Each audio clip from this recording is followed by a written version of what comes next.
After Jason, I wanted you to be the right person, but maybe we're just not right for each other.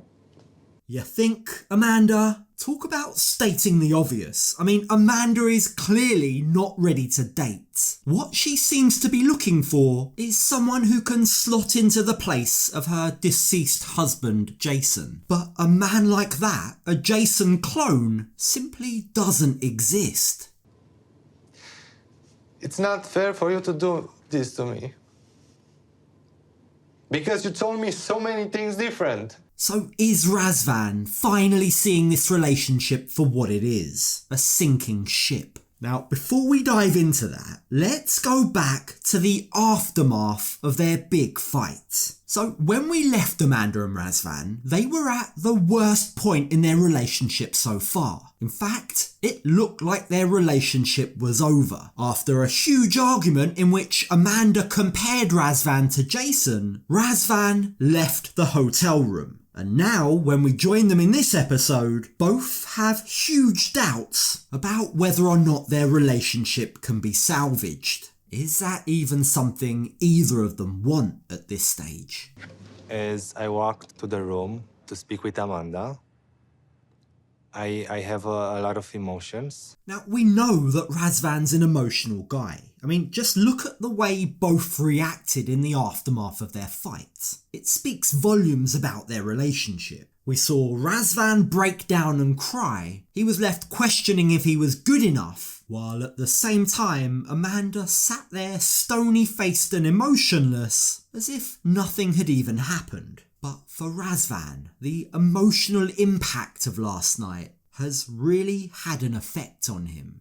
Last 2 days, me and Amanda, we are building a stronger relationship and everything is okay, but last night was the worst night of my life. Now, as Razvan alludes to, the timing of their fight is very interesting. It happened just as the pair seemed to be closer than ever. They'd finally been intimate. It looked like they were getting comfortable with each other. Things were starting to seem serious. So it has me questioning whether the intensity of what was developing caused Amanda to freak out and hit the brakes, to intentionally sabotage things. Because right now, she's acting like it's over. Obviously, I care about you and I love you, but I think that, we're just different. Amanda's main issue with Razvan is that she's concerned he's not a provider. Jason did everything he could to provide for Amanda and the kids. She's worried that Razvan won't be able to match that standard. But while that might be true, the real question here is why is Amanda not willing to treat Razvan as his own man? Why can't she just judge him for the way he's acting rather than comparing him to the memory of a man that's no longer around? Would you be a janitor to make some money while you're pursuing an acting job? I couldn't see you doing that. I fight for my dream in all of this time, and if I don't want to be a janitor, it's bad. This whole scenario that Amanda's cooked up in her head is based on hypotheticals. Look, the truth is, Razvan's currently getting by comfortably on the money that he's making from social media. And yes, that money probably won't get him as far in the States. But I really don't see Razvan as the type of guy just to sit at home and be entirely dependent on Amanda. This is a guy who's proved himself to be a hustler. He's a guy who's chasing his dreams. He's going out there and trying to make things happen. And he's clearly getting somewhere. Like, he's not a deadbeat. Things are happening for him. So it feels unfair of Amanda to choose to judge him based on hypotheticals rather than the evidence in front of her own eyes. I feel like you will come to the US and I will take care of you until you get what you want, right? I don't need you to take care of me and I don't need your money. I never ask you for money. Razvan's never asked Amanda for a single cent. So it's such an odd assumption for her to make, to just assume that she'll need to take care of him. It just feels like Amanda's really quick to see and presume the worst in him. But from everything we've seen, there is no evidence of that kind of behaviour. I have too much pride to ask for anything, and I never asked for nothing in my life. And I will never ask. I never asked for my parents for nothing. You're, missing my point.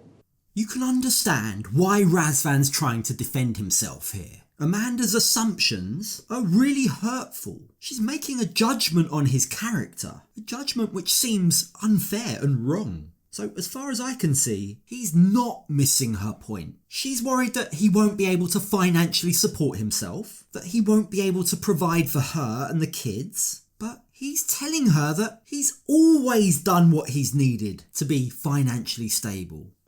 I'm missing your point. Tell me your point.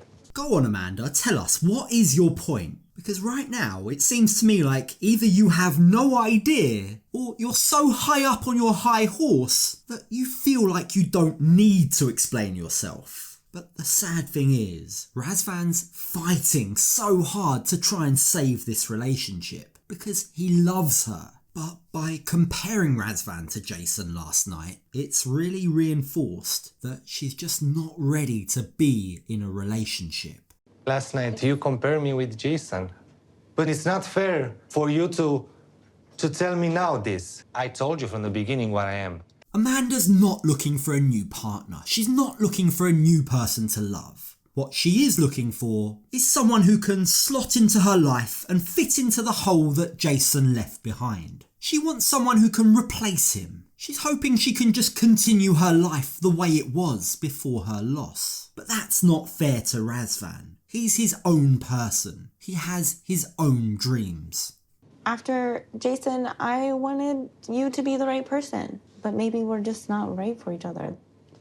And now Amanda's come to the realisation that Razvan isn't going to be her perfect Jason replacement. So it seems like she's lost all interest in trying to make this relationship work. The truth is, she's had one foot out of the door this entire trip. But now that she's got the confirmation that Razvan isn't just going to slot into the mould that she's set, she's about ready to wrap this up.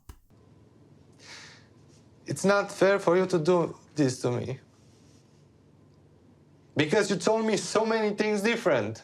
Once again, we're seeing Razvan get really emotional at the prospect of this relationship ending. But Amanda, she's absolutely expressionless. She's emotionless. Razvan can't understand why Amanda wants to just end things like that when they were going so well. He doesn't understand what he's done wrong. She's judging him on hypotheticals, and when he asks Amanda for some answers, we see the first signs that her hard exterior might be about to crack. It's scary for me to move on and think of having a life with someone else. Of course it is, Amanda. No one's expecting it not to be. It's nice that for a second she's actually letting us in. She's sharing her fears. She's acting human. It's just a shame that it took stamping on Razvan's heart to finally get to this point.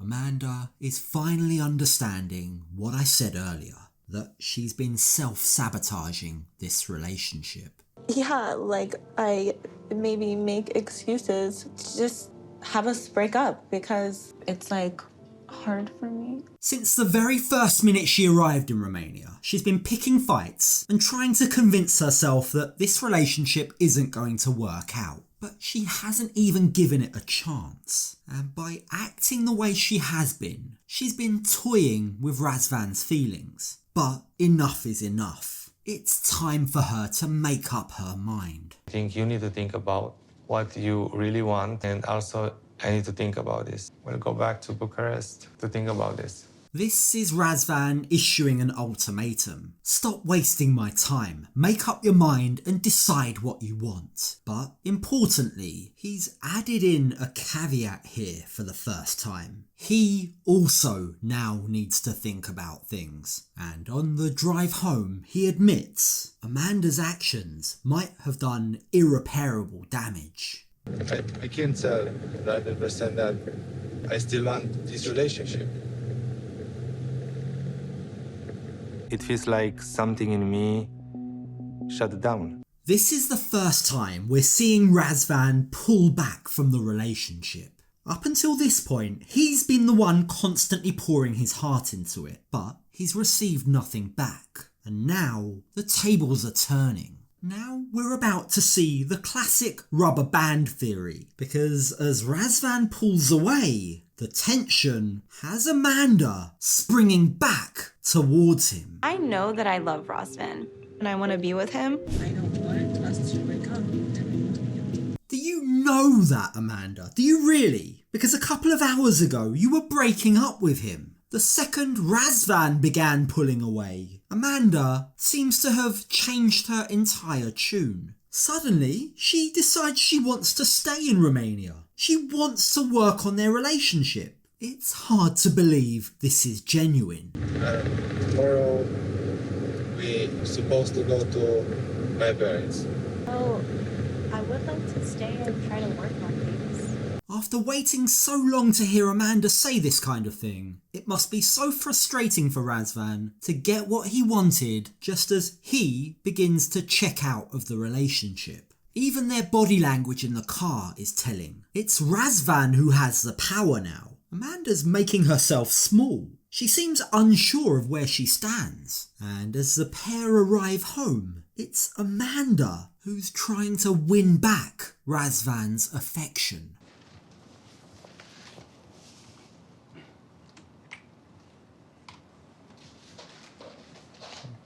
He's gone from being so full of love for her to now not even being able to stand her touch. He can't stand any affection from her. So what exactly was said by Amanda to cause him to be like this? She said some really mean things, telling me that we don't have the same morals and I'm not even the half man that Jason was. Some things you cannot take back. Ouch! Where did that anger in Amanda come from? It sounds like behind closed doors, she went in and attacked Razvan on a personal level. But why does she feel so bitter towards a man that's been nothing but kind, loving, supportive towards her? Is this maybe Amanda blaming Razvan for the guilt that she feels for moving on? Whatever the truth, even though Amanda's tune may have changed, already she's starting to get annoyed that Razvan hasn't just forgiven her. I know you are upset and hurt. If you want to be with me, and we're gonna be together, then you can't just, stay like this. Is Amanda serious right now? She's literally broken this guy's heart, and less than 24 hours later, she's the one telling him to stop moping and get over it. She's basically saying here, stop making me feel bad. But you deserve to feel bad for the way you've treated him, Amanda. I'm putting in an effort, and I hope that you do too. I'm sorry, what universe is Amanda living in right now? What effort? We haven't seen any effort on her behalf this entire trip. A couple of kisses after a big fight isn't effort. But don't forget, Amanda's used to not doing anything in this relationship. So maybe that felt like a big deal to her. She's clearly not used to being rejected by Razvan. Razvan has never acted like this to me before. He's being very cold, distant, not really showing me any sort of affection. Yeah, that is called consequence for your actions, Amanda. Who would have thought it? Being rude, cold-hearted and dismissive to someone can actually hurt their feelings and change how they act around you. That is an important lesson for her to learn, because while it might be too late for her to win Razvan's love back, maybe she can take that lesson into her next relationship. Life doesn't give you a certain love twice, and I feel like Razvan was that love. It's really funny watching this. It's like the second that Amanda's realised Razvan's not a doormat, he's not just going to tolerate being treated terribly and walked all over. Suddenly, Amanda feels all this love for him. But where was that love before, Amanda? This doesn't feel genuine.